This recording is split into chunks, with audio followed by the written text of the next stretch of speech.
할렐루야. 이제 다 저를 보십시오. 네, 은혜의 약속 이런 제목으로 함께 은혜 나누겠습니다.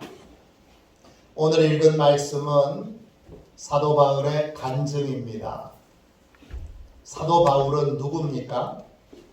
기독교 역사상 가장 위대한 전도자입니다. 그는 아시아와 유럽에 많은 교회를 세웠고 그 세워진 교회에 수많은 믿음의 일꾼들을 세운 분입니다. 또 최초의 선교사이기도 하고 탁월한 설교자이기도 합니다. 가장 놀라운 건 이분은 큰 권능을 행하셨던 분입니다. 사도행전 19장 11절 12절에 이런 말씀이 있습니다. 하나님이 바울의 손으로 놀라운 능력을 행하게 하시니 심지어 사람들이 바울의 몸에서 손수건이나 앞치마를 가져다가 병든 사람에게 얹으면 그 병이 떠나고 악귀도 나가더라. 하나님이 바울을 통하여 행하신 기적은 상상 초월입니다. 바울의 몸을 닦았던 수건을 병든 사람에게 덮으면 병이 낫습니다. 그가 입었던 그러한 그 앞치마를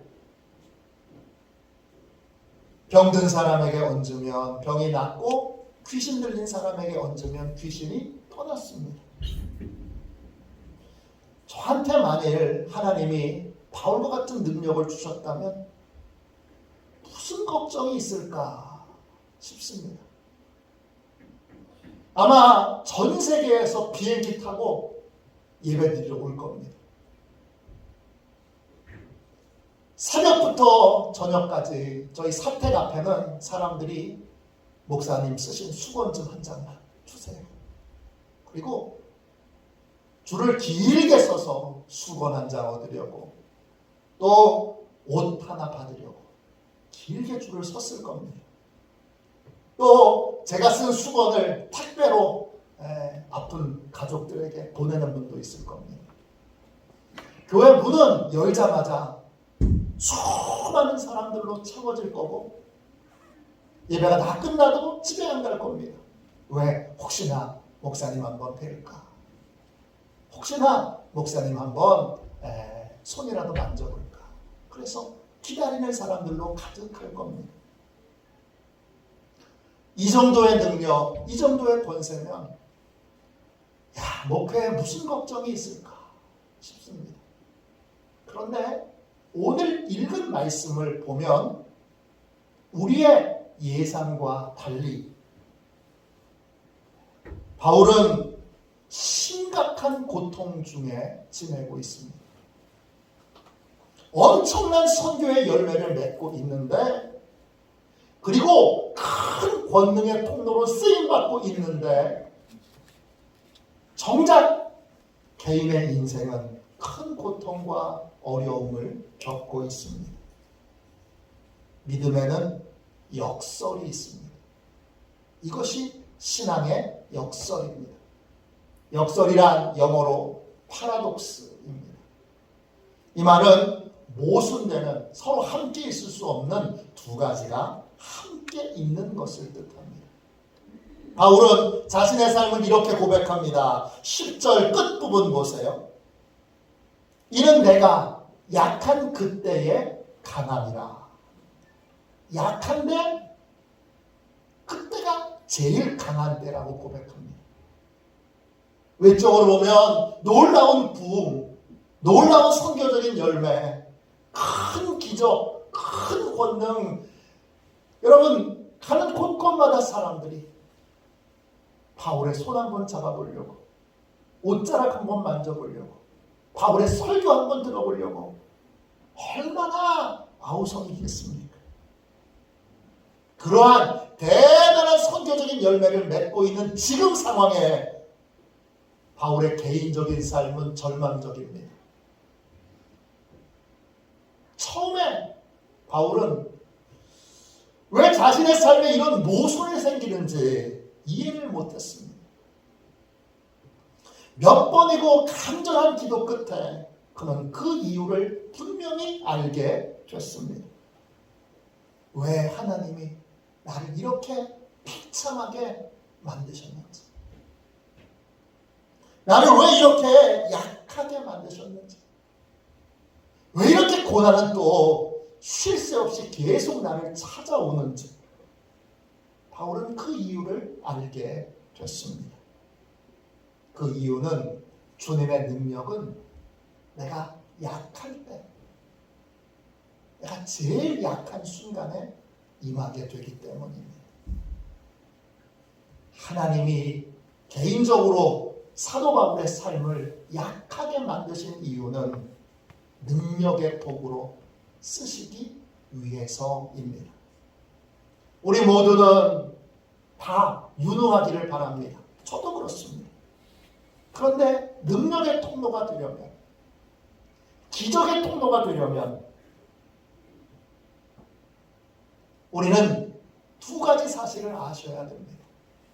내가 약하다는 것, 작다는 걸 알아야 되고, 주님은 크시고 강한 분이시라는 걸 알아야 합니다.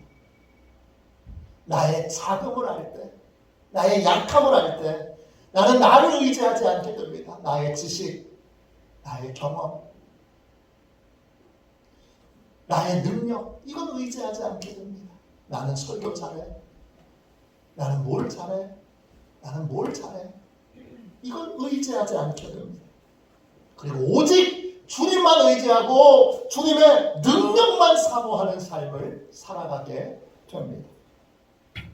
그때 바울처럼 능력의 도구로, 기적의 통로로 쓰임받을 수 있는 것입니다. 약해져야 합니다. 그래야 주님의 능력을 입을 수 있습니다. 약한 건 힘든 겁니다. 아픈 겁니다.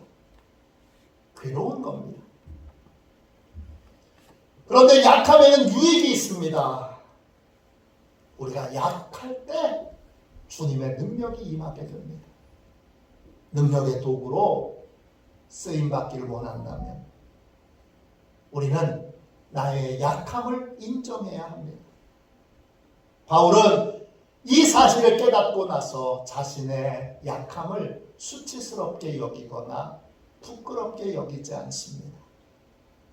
그는 자신의 약함을 당당하게 자랑합니다. 나 약해요.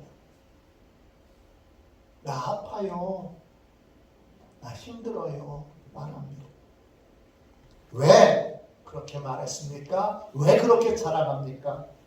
가장 약하고 힘들 때가 주님의 능력이 강력하게 임할 때이기 때문입니다. 우리는 이 사실을 분명히 알아야 합니다. 힘들고 어려운 순간이 주님의 능력이 임하는 은혜의 시간입니다.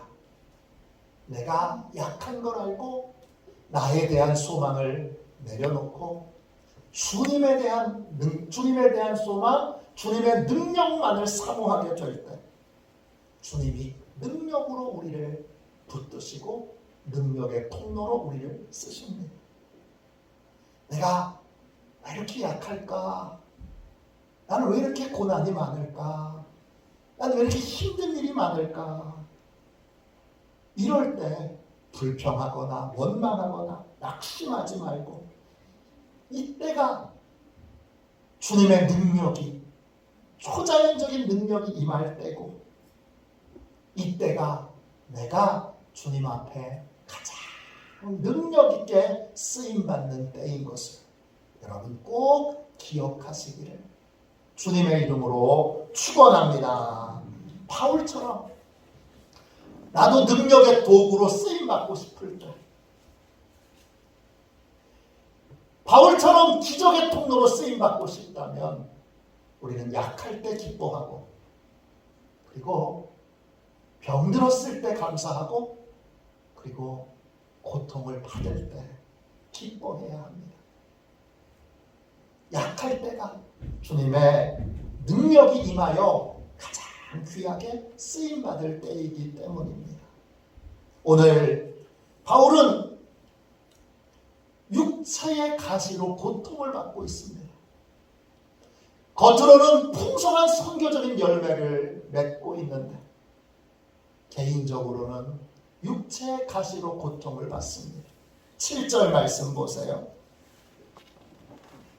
여러 계시를 받은 것이 지극히 크므로 너무 자만하지 않게 하시려고 내 육체의 가시 곧 사단의 사자를 주셨으니 이는 나를 쳐서 너무 자만하지 않게 하려 하심이라. 바울에게 육체의 가시가 있습니다. 구체적으로 뭔지 모릅니다. 학자마다 서로 의견이 다릅니다. 그런데 육체의 가시가 뭔지를 알 수 있는 그러한 내용이 있습니다. 오늘 말씀에 보면 육체의 가시가 자신을 친다고 말했습니다. 나를 쳐서 그랬어요. 이 친다는 말은 헬라어로 콜라피조예요. 뜻은요, 주먹으로 때리는 거예요. 육체의 가시가 뭔지는 모르지만 매일 바울은 주먹으로, 성인 남성의 주먹으로 매를 맞는 것 같은, 폭행을 당하는 것 같은 고통과 아픔을 겪고 있습니다. 외적으로는 큰 성과를 이루고 어마어마한 열매를 거두고 있는데 내적으로는 이런 고통을 겪고 있습니다. 이 고통은 여기서 끝나지 않고 사도 바울은 이 육체의 가시를 뭐라고 부릅니까? 사단의 사자라고 부릅니다. 사자는 메신저, 말을 전해주는 사람인데 누구의 말을 전해주는 사람이에요? 사단의 사자는 사단의 말을 전해주는 사람이에요. 사단의 말을 전해주는 자예요. 육체의 가시가 왜 사단의 말을 전해주는 것이 되죠? 육체의 가시로 밤마다 잠을 못 이루고 고통을 받을 때 사단이 말하는 거죠. 하나님, 너를 사랑하는 게 맞니?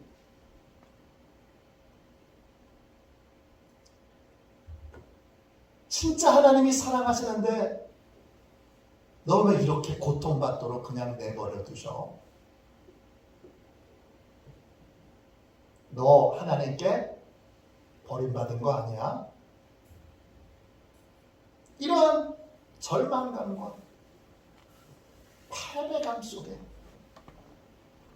고통을 느끼게 합니다.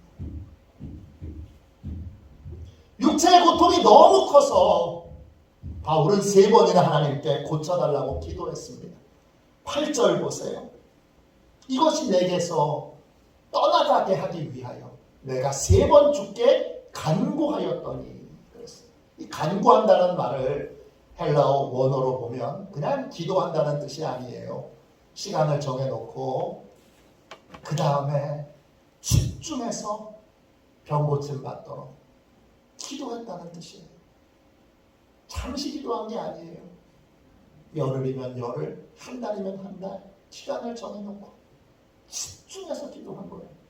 그것도 몇 번이나요? 1번도 아니고 2번도 아니고 3번이나 그렇게 기도했는데 병 고침 받지 못했어요. 아니, 본인이 쓴 손수건은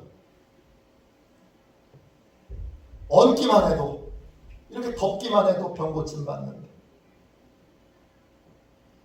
본인의 옷자락만 만져도, 본인의 설교를 듣다가도, 본인이 기도만 해주면 다 병 고침 받는데 정작 자신은 집중해서 3번씩이나 고쳐달라고 기도하는데 하나님이 고쳐주지 않습니다. 선교적인 풍성한 열매를 맺고 있지만 개인적으로는 하나님께 버림받은 것 같은 그러한 패배감과 절망감으로 바울은 싸우고 있습니다. 그 외에도 고통이 거기서 끝나지 않습니다. 10절 말씀 보세요. 그러므로 내가 그리스도를 위하여 약한 것들과 능욕과 궁핍과 박해와 곤고를 기뻐하노니 이는 내가 약한 그때에 강함이라. 바울이 지금 나열하고 있는 건 다 뭐예요? 나열하고 있는 건 다 바울이 지금 겪고 있는 거예요. 이걸 공동번역 성경으로 보니까 더 실감이 납니다. 공동번역 성경을 읽어드릴게요. 나는 그리스도를 위하여 약해지는 것을 만족하게 여기며 모욕과 빈곤과 박해와 곤궁을 달게 받습니다. 그것은 내가 약해졌을 때 오히려 나는 강하기 때문입니다.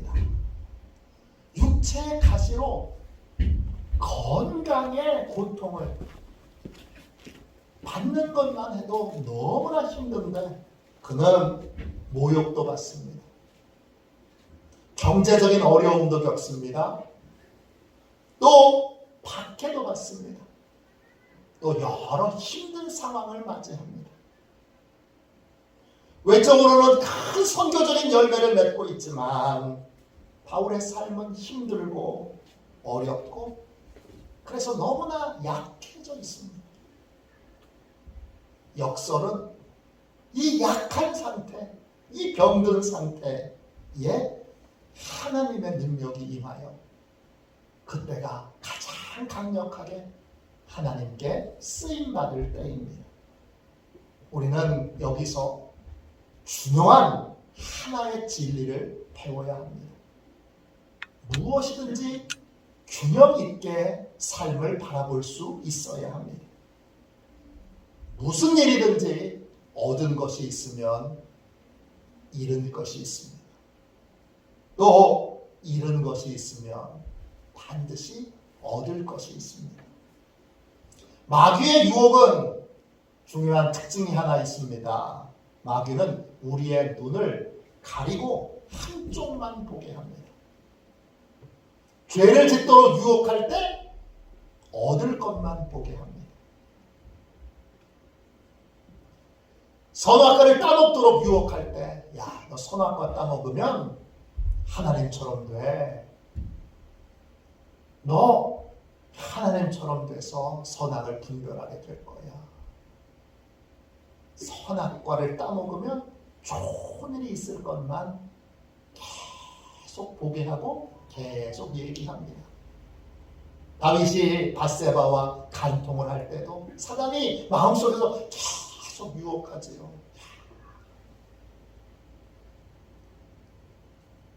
저 아름다운 여성하고 같이 잠자리를 하면 얼마나 즐겁겠니? 얼마나 기쁘겠니? 얼마나 행복하겠니? 그렇게 말합니다. 잃을 것은 얘기하지 않습니다. 고통받을 것은 얘기하지 않습니다. 이게 마귀의 유혹입니다. 마귀의 유혹을 이기려면 우리는 양쪽을 다 볼 수 있어야 합니다. 무엇이든지 얻은 것이 있으면 잃을 것이 있습니다. 또 잃은 것이 있으면 반드시 얻을 것도 있습니다. 한쪽만 보고 양쪽을 다 보지 못하는 것을 뇌과학에서는 부주의맹이라고 부릅니다. 양쪽을 다 보지 못하는 거예요. 한쪽만 보는 거예요. 무엇이든지 균형 있게 삶의 모든 것을 바라보려면 우리는 양쪽을 볼 수 있어야 됩니다. 잃을 것과 얻을 것입니다. 선하신 하나님은 양쪽을 다 보게 하십니다. 그래서 좋으신 하나님이신 거예요. 사무엘상 8장에 보면 이스라엘 백성들이 사무엘 선지자를 찾아와서 왕을 만들어 주시오. 그렇게 구합니다. 이 백성들은 왕이 있을 때 좋은 점만 보고 있습니다. 그런데 하나님이 사무엘 선지자를 통해 왕이 생겼을 때에 손해볼 것이 무엇인지를 알려줍니다. 그렇게 함으로 균형 있는 시각을 갖게 하십니다. 예수님도 균형 있는 시각을 우리에게 주십니다. 마태복음 20장에 보면 요한과 야고보의 어머니가 치맛바람을 쫙 흔들며 예수님을 찾아와서 자기 두 아들을 예수님의 좌우편에 앉게 해달라고 구합니다. 예수님이 왕 되시면 좌의정, 영의정을 우리 두 아들이 하게 해달라는 겁니다. 그때 예수님이 그저 얻을 것만 바라보고 있는 이 야고보와 요한의 어머니에게 반대편도 보라고 알려줍니다. 그 좌우편에 서려면 반드시 고난의 잔을 마셔야 합니다. 얻을 것만 생각하지 말고 잃을 것도 봐야 하고, 잃은 것만 생각하지 말고 얻을 것도 생각할 줄 알아야 합니다. 바울의 선교도 마찬가지입니다. 바울의 선교적인 성과만 보고, 이야, 그 풍성한 성과를 얻은 이 바울, 야, 부럽다, 대단하다. 그것만 봐서는 안 됩니다. 선교의 열매를 맺기 위하여 바울이 치러야 했던 고통과 아픔, 상처들도 함께 볼 수 있어야 합니다. 바울이 행한 놀라운 기적만 봐서는 안 됩니다. 기적의 도구로, 기적의 통로로 쓰임받기 위해 바울이 지불해야 했던 고통과 상처와 아픔도 함께 볼 수 있어야 합니다. 하나님의 지혜는 양쪽을 다 보게 합니다. 우리 인생의 모든 것이 편하고 형통할 때도 여러분, 잃을 것과 또 얻을 것이 있습니다. 반대로 사방이 힘들고 모든 것이 막혀서 숨도 쉴 수 없는 그러한 지경에 놓일 때에도 여러분, 잃은 것만 있는 것이 아니라 얻을 것도 있습니다. 어떤 순간이든지 좋은 것만 있는 순간은 없습니다.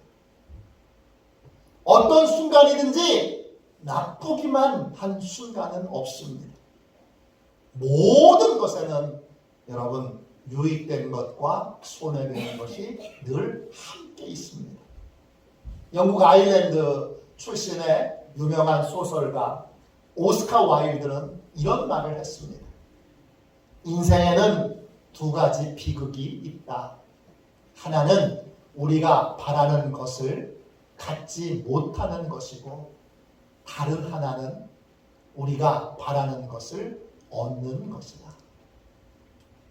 얻기만 한다고 잃을 것이 없는 것이 아닙니다. 얻은 것이 있으면 반드시 잃을 것이 있습니다. 우리는 양쪽을 다 볼 수 있어야 합니다. 핸드폰이 있으니까 여러분 얼마나 편합니까? 설교를 준비하면서 뭐 궁금한 자료가 있으면 전에는 메모해 놨다가 책을 찾든지, 책에서 없으면 도서관으로 뛰어갑니다. 가서 책을 보든지 신문을 보든지 해서 자료를 찾습니다. 시간이 많이 걸립니다. 요즘은 설교 준비하다가 이거 어떻게 된 거야? 그리고 핸드폰을 탁 열어서 검색하면 금방 자료가 나옵니다. 얼마나 편한지 모릅니다. 그런데 편리한 것만 있습니까? 아닙니다. 좋은 것만 있습니까? 아닙니다. 잃을 것도 많이 있습니다. 대표적인 게 뭐죠? 이제 대표적인 것이 기억력입니다. 핸드폰이 있기 전에는 여러분 다 교회 전화번호를, 교회 사무실 전화번호를 다 알았습니다. 지금은요, 교회 사무실 전화번호 아세요? 저희 교회 사무실에 전화가 있는데 그 전화번호가 032-937-7157입니다. 전에는 아이들부터 어른까지 다 알았습니다. 지금은요, 아는 사람이 거의 없습니다. 왜? 핸드폰에 다 있으니까. 심지어는 자기 집 전화번호도 모르는 분이 있습니다. 우리 집 전화번호가 뭐였지? 왜? 핸드폰에 다 저장되어 있기 때문입니다. 얻은 것이 있으면 잃을 것도 있습니다. 요셉에게 하나님이 꿈을 주셨어요. 꿈을 얻었습니다. 얻은 것만 있나요? 아닙니다. 형제들의 사랑을 잃었습니다. 형제들이 시기하고 질투하고 미워하고 박해하고 그리고 공격합니다. 얻은 것이 있으면 잃을 것이 있습니다. 우리는 하나님의 지혜로 양쪽을 다 볼 수 있어야 하고, 그래서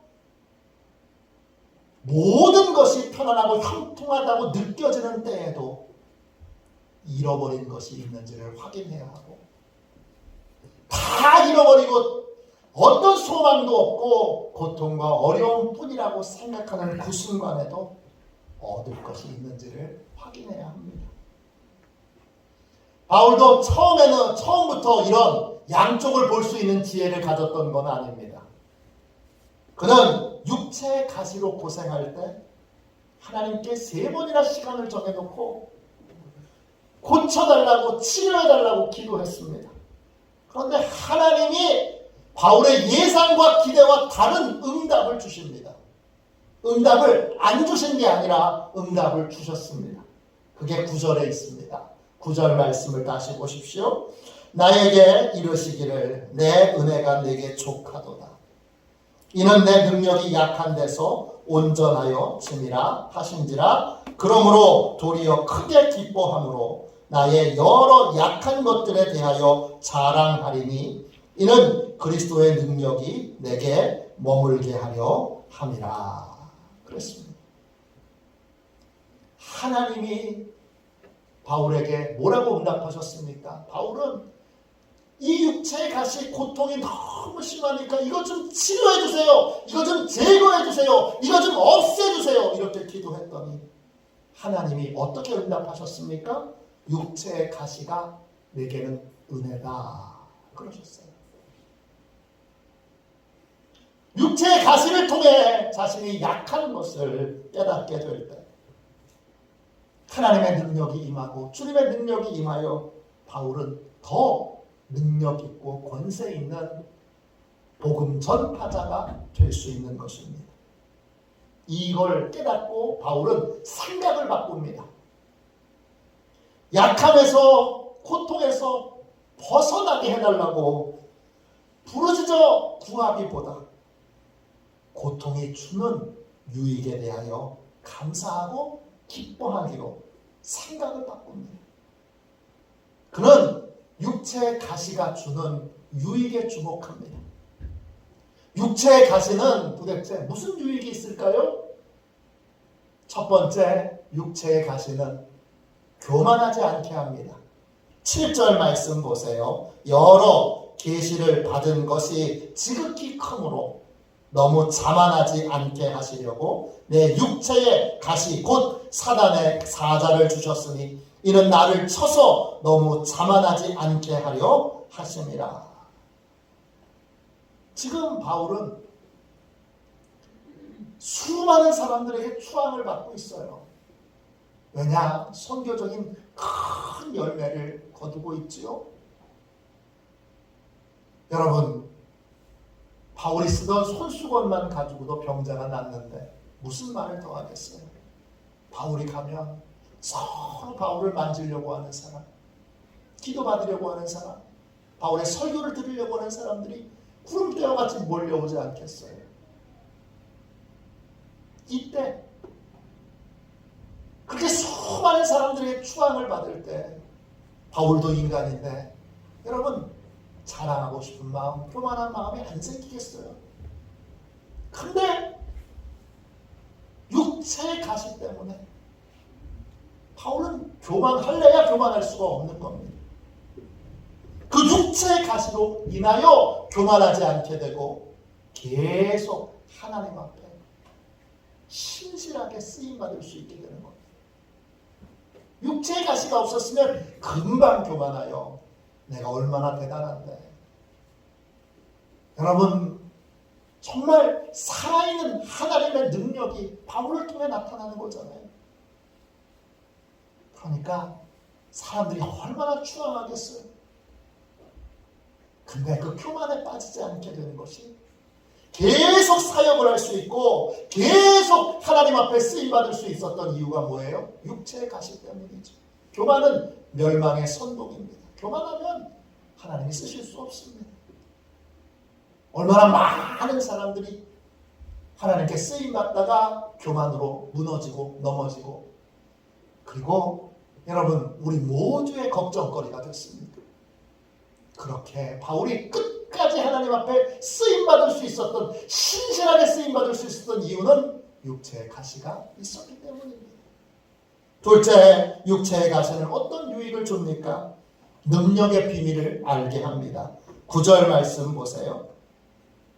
9절을 다시 읽겠습니다. 나에게 이르시기를 내 은혜가 내게 족하도다. 이는 내 능력이 약한 데서 온전하여 짐이라 하신지라.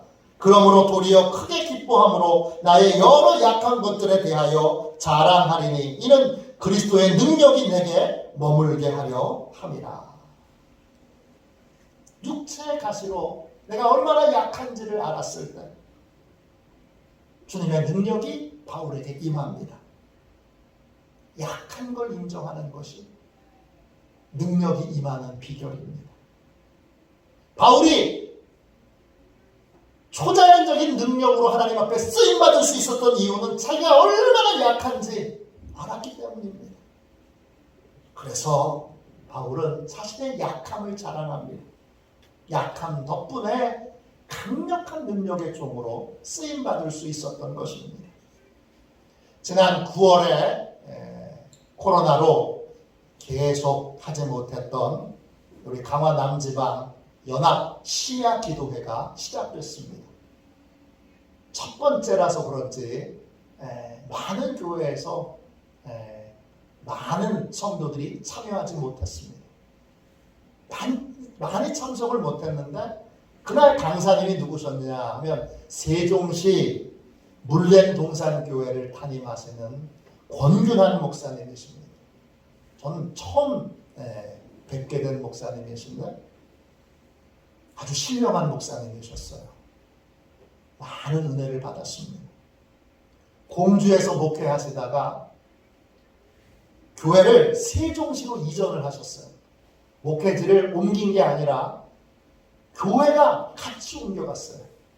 그리고 세종시에 가장 큰 종교 부지를 받고, 그리고 기도로 교회를 짓고 지금은 1000명 이상 모이는 교회로 성장한 세종시의 대표적인 감리교회 중에 하나예요. 권 목사님이 자신의 목회는 순종 목회라고 말하세요. 이런 목회를 할 수 있었던 이유는 어렸을 때부터 이 권 목사님은 몸이 아팠습니다. 그래서 늘 주님만 바라보고 딴 데 눈을 돌릴 수가 없었어요. 주님만 바라보고 주님만 의지하게 될 수밖에 없어요. 왜? 딴 생각하면 금방 아프니까. 결국 계속 시선이 주님께로 갈 수밖에 없었는데, 권균환 목사님이 이렇게 신령한 목사님, 능력 있는 목회를 할 수 있었던 이유는 아팠기 때문입니다. 아팠기 때문에 주님에게 집중하는 삶을 살 수밖에 없었던 겁니다. 여러분, 육체의 가시가 주는 유익 세 번째는 무엇입니까? 고난의 유익을 아는 지혜를 갖게 합니다. 10절 말씀 보세요. 10절 말씀을 한 번 더 읽겠습니다. 그러므로 내가 그리스도를 위하여 약한 것들과 능력과 궁핍과 박해와 곤고를 기뻐하노니 이는 내가 약한 그때에 강함이라. 바울은 육체의 약함, 육체의 가시로 인하여 유익을 깨닫게 됩니다.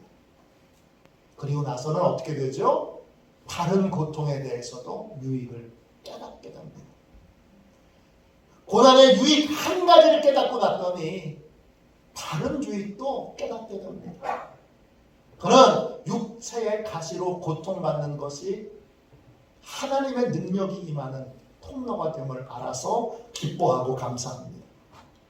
그리고 나서 그는 모욕을 당할 때도 기뻐하고 감사합니다. 박해를 받을 때도 기뻐하고 감사합니다. 또 경제적인 어려움에 처했을 때도 기뻐하고 감사합니다. 그런 힘든 상황에 놓였을 때도 기뻐하고 감사합니다. 왜냐? 고통의 유익에 대한 지혜가 넓혀졌기 때문입니다. 철로 역정을 쓴 존 버년은 이런 말을 했습니다. 시험과 고난은 우리로 하나님을 찾게 한다. 종교개혁자 마틴 루터는 이런 말을 했습니다. 시련이 없고 모든 것이 순조로울 때가 가장 위험한 시련이다. 왜냐하면 그때 인간은 하나님을 망각하고자 하는 유혹을 받게 되기 때문이다. 모든 고난과 고통에는 유익이 있습니다. 고통의 유익 한 가지를 깨닫게 되면 다른 고통의 유익도 깨닫게 되는 지혜를 갖게 됩니다. 미국의 매사추세츠 병원에서 근무하는 에릭 린드먼이라고 하는 그러한 의사 선생님이 고난을 겪은 사람들에 대하여 설문조사를 했습니다. 고난을 겪고 났더니 힘들고 어려운 일만 있었습니까? 아니면 유익한 것도 있었습니까? 그랬어요. 그랬더니 85%의 사람이 고난이 자신에게 큰 유익이 되었다고 대답했습니다. 어떤 분은 고난 덕분에 나쁜 습관을 고칠 수 있었습니다. 이렇게 고백합니다. 담배 피우는 사람, 암에 걸리면 담배 즉시 끊습니다. 이외 없습니다. 어떤 분은 고난 덕분에 가정과 신앙을 회복했습니다. 이렇게 고백합니다. 고난을 겪기 전에는 가정을 소홀히 했는데 고난 앞에서 정신을 딱 차리고 났더니 가정이 얼마나 소중한지 알게 돼서 가정으로 돌아오게 됩니다. 고난 전에는 신앙생활을 소홀히 했는데 고난 앞에서 정신을 딱 차리고 났더니 신앙생활이 얼마나 소중하고 하나님이 얼마나 소중한지를 알아 하나님께로 돌아옵니다. 어떤 분은 고난 덕분에 늘 불평하고 원망하는 삶을 살았는데 이제 고난 때문에 감사하는 삶을 살게 됐다고 고백합니다. 병으로 고생하는 분들 예외 없이 다 고백합니다. 목사님, 제가 지금까지 얼마나 행복했는지 이제 깨닫습니다. 아침에 고통 없이 깨어날 수 있다는 것, 그거 하나만으로 너무나 감사한 일입니다. 그렇게 고백합니다. 고난을 겪으면서 작은 일에 감사하는 삶을 살게 된 것입니다. 고난과 고통은 우리에게 큰 유익을 줍니다. 무엇보다 우리의 약함을 알게 합니다. 그러면 나를 의지하지 않고 오직 주님만 의지하고 주님의 능력만을 사모하는 삶을 살게 됩니다. 그러면 바울처럼 능력의 도구로 기적의 통로로 쓰임받을 수 있게 됩니다. 고난과 고통 앞에서 나는 왜 이렇게 약할까? 그렇게 자신이 한심스럽게 느껴질 때 기뻐하고 감사하십시오. 그때가 바로 주님의 능력이 임할 때고 주님의 능력만을 구할 수 있는 절호의 기회입니다. 우리는 약할 때 주님의 능력이 임하여 강하여집니다. 이 놀라운 패러독스, 역설의 믿음을, 역설의 신앙을 기억하시고 힘들 때, 고통스러울 때, 어려울 때마다 기뻐하고 감사할 수 있는, 그리고 주님의 능력을 구할 수 있는 저와 여러분이 되시기를 주님의 이름으로 축원합니다. 우리 함께 찬송가 300장 우리 1절만 찬양하고 우리 하나님 앞에 기도합시다. 힘들고 어려울 때, 육체적으로 고통받을 때, 기뻐하고 감사하게 해주세요. 주여 손해만 생각하지 않게 해주시고 유익도 볼 수 있게 눈 열어주셔서 그때가 비로소 주님의 능력이 임하는 때요. 그때가 비로소 주님의 능력의 통로로 쓰임받을 때임을 알아 주여 능력 있게 주님 앞에 쓰임받게 해주세요. 약할 때 감사하고 기뻐할 수 있는 삶을 살도록 우리 함께 이 찬양 부르고 우리 뜨겁게 통성으로 기도하겠습니다. 오늘 유철현 목사님께서 축도해 주실 텐데 찬송 부를 때 강단으로 올라와 주시면 좋겠습니다.